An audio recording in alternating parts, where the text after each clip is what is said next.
Hello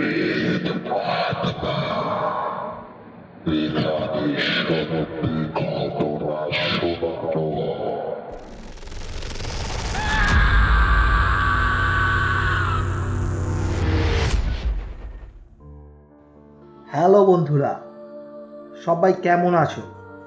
আশা করছি সবাই খুব ভালো আছো এবং সুস্থ আছো। প্রেত আত্মা সবাইকে জানাচ্ছে সুস্বাগতম। আমি আছি বাবা তোমাদের সাথে। তোমরা শুনছো প্রেত আত্মা, যেখানে সত্যিকারের ঘটনা শোনানো হয়। আজকের এই ঘটনাটা তোমাদের মনে করিয়ে দেবে যে তোমরা ছোট বয়সে কি কি করেছিলে। যারা 90 দশকের বাচ্চারা, তখনকার কথা বলছি। তো এই ঘটনাটা আমি নিজেই কালেকশন করেছি আমার পাশের বাড়ির এক ভাইয়ের কাছ থেকে। গ্রাম বাংলা বুকের সত্যি ঘটনা অবলম্বনে তৈরি আজকের এই প্রেত আত্মা, ছোট্ট একটি ভয়ানক ভৌতিক ঘটনা। তো সবাই চুপটি করে বসে পড়ো, কানে হেডফোনটা লাগিয়ে নাও। একদম বেশি কথা বাড়াবো না। তাহলে সবাই রেডি তো? আমরা চলে যাচ্ছি সরাসরি ঘটনায়।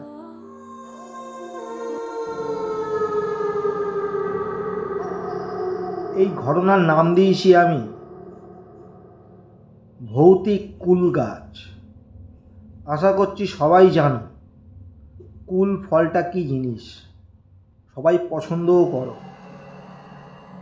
তো 90 দশকের ছেলে বুঝতেই পারছো, যেটা এখনকার জেনারেশনে হয় না, আগেকার জেনারেশনে হতো। গাছে আম, লিচু, কুল যা থাকতো মোটামুটি আমরা ঢিল ছুঁড়ে পারতাম। খুব মজা হতো, এমনকি বকাও দিত, ছোটোছুটি করে পালাতাম এখানে ওখানে। সেটা নিশ্চয়ই তোমরা সবাই ভালো মতোই জানো, যারা যারা করেছো। তো এরকমই আমাদের গ্রাম বাংলার বুকের ঘটনা। আমার বাড়িটা অ্যাকচুয়ালি পুরোটাই বলতে পারো গ্রামের সাইড। জায়গার নাম হচ্ছে ক্যানিং।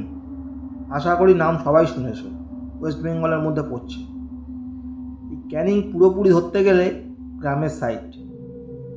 তো চারিদিকে মাঠ আছে, পুকুর রয়েছে, বাগান রয়েছে, জঙ্গল রয়েছে। এরকমই আমার বাড়ির পাশে থেকে প্রায় 10 মিনিট দূরত্বে ফাঁকা বাদায় একটা পুকুর পাড় ছিল, তার পাড়ে ছিল একটা কুল গাছ। সেই কুল গাছ নাকি ভৌতিক, নাকি কুল গাছে নাকি ভূত আছে। তো আমরা তো কেউ বিশ্বাস তো করিও না, করতামও না। তো একদিন এরকম, আর কুল ঠিক হয় কিন্তু বন্ধুরা ভালো মতো নিশ্চয়ই জানো, সরস্বতী পুজোর আগে থেকে শুরু হয় কুল। আর বলে নাকি সরস্বতী পুজোর পরে কুল খেতে হয়, না হলে পরীক্ষায় নাকি পাশ করতে পারা যায় না, মানে পাশ করতে পারে না আর কি। তো আমরা অতটা মানতাম না, তখন 5-6-এ পড়ি, মানে বুঝতেই পারছো।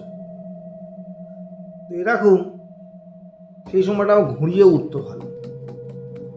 তো মাঠে ছুটতাম এখানে ওখানে, আর লোকের বাগানের গাছ পুজোটা ঢিল মারলাম, আর ওই কুল কুড়িয়ে নিয়ে এসে নুল আর লঙ্কার গুঁড়ো দিয়ে খেতাম। খুব সুন্দর লাগতো।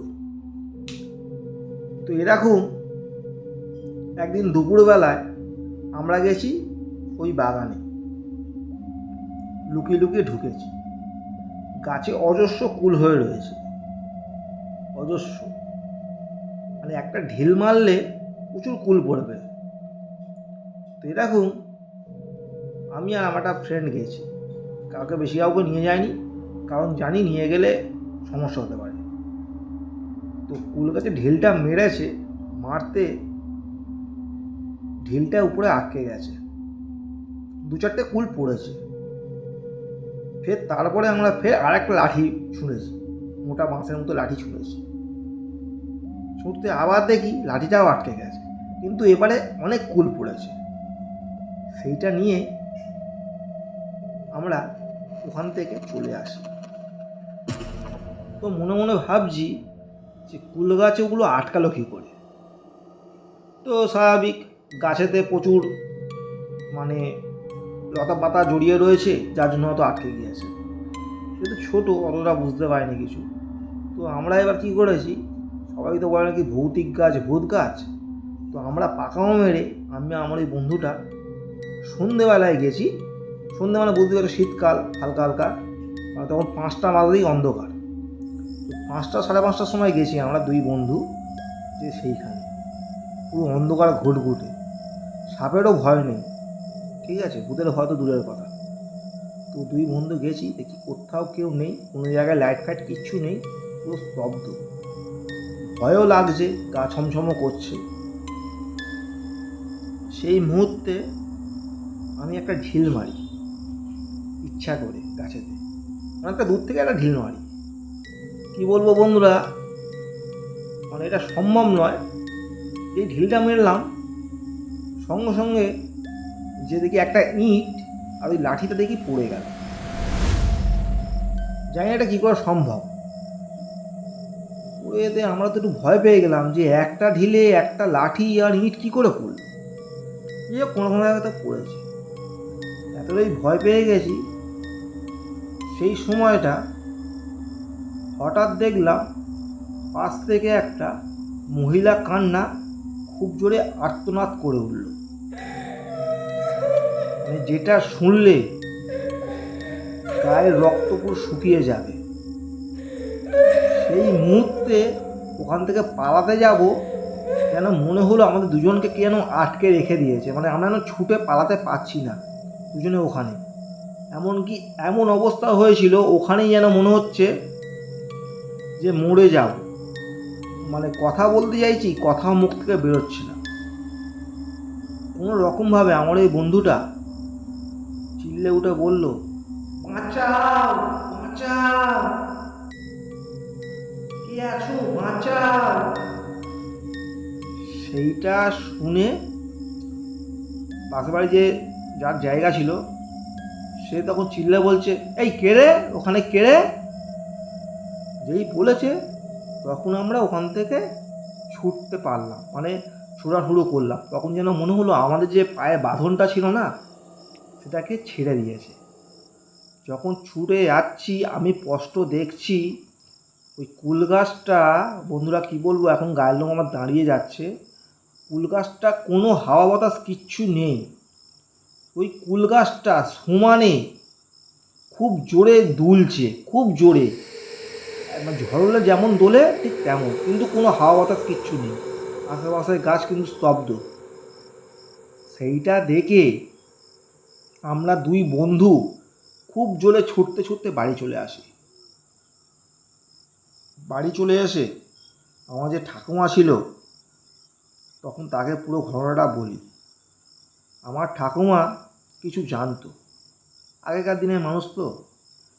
আমার ঠাকুমা দুই বন্ধু, মানে আমাকে, আমার বন্ধুটাকে, আমার ঠাকুমা আমাকে আর আমার ওই বন্ধুটাকে বসিয়ে জল পোড়া আর নুন পোড়া দিয়ে কী সব করে বলল, না কিছু নেই, সব ঠিক আছে বলে একটু ফু দিয়ে দিল দেখি মাথায়, 3বার করে একটু ফু দিয়ে দিল। আর বলল এই নুন পোড়াটা, সাদা নুন চাই না কী করে দিল, ওটা বলল অল্প একটু 3 দিন খাবি, সেই জল খাবি, ঠিক হয়ে যাবে, কিচ্ছু অসুবিধা নেই, সব ঠিক হয়ে যাবে বলে তারপরে আর কোনো রকম সমস্যা হয়নি। তো পরদিন সকালবেলা এই ঘটনাটা আমার সমস্ত বন্ধুবান্ধবকে বললাম আশেপাশে, যে ভাই ভুল করেও ওই কুল বাগানে কিন্তু আমরা কেউ আর যাবো না। তখন থেকে আমরা বিশ্বাস করলাম যে এই কুল বাগানটা সত্যি ভৌতিক। তবে এখন আর সেই কুল বাগানটা নেই, অনেক দিন আগেই সেই কুল বাগান কাটা হয়ে গিয়েছে, সেই জায়গায় মাটি পড়ে বড় বড় বাড়ি তৈরি হয়ে গিয়েছে। তো বন্ধুরা, ঘটনাটা তোমাদের কেমন লাগলো তোমরা কিন্তু কমেন্ট করতে ভুলবে না। তোমরা কেউ কিন্তু কমেন্ট করছো না, আমাকে একটু বেশি বেশি করে ঘটনা পাঠাও। হয়তো এই নেক্সট শনিবার হয়তো ঘটনা আসবে না, আমার শরীরটা খুবই খারাপ, আশা করি গলার ভয় শুনে বুঝতে পারছো। তোমাদের কাছে যেমন ঘটনা হোক, ভৌতিক ছোট হোক বড় হোক, সমস্ত রকমের ঘটনাই আমি কিন্তু তুলে ধরবো প্রেতাত্মার সাথে, তোমাদের সবার সাথে। তো যারা নতুন শুনছো তারা কিন্তু সাবস্ক্রাইব করে পাশে থাকবে প্রেতাত্মা। আশা করছি ঘটনাটা তোমাদের ভালো লেগেছে। তো তোমরা কিন্তু কমেন্ট করে জানিয়ে দেবে কে কোথা থেকে শুনছো। আর আমাকে ঘটনা পাঠাতে হলে আমার তো হোয়াটসঅ্যাপ নাম্বার দেওয়াই রয়েছে, তোমরা রেকর্ডিং করেও পাঠাতে পারো, আমি অবশ্যই শেয়ার করে দেবো। তাহলে বন্ধুরা, আজকের মতো টাটা, সবাই খুব ভালো থেকো, গুড নাইট।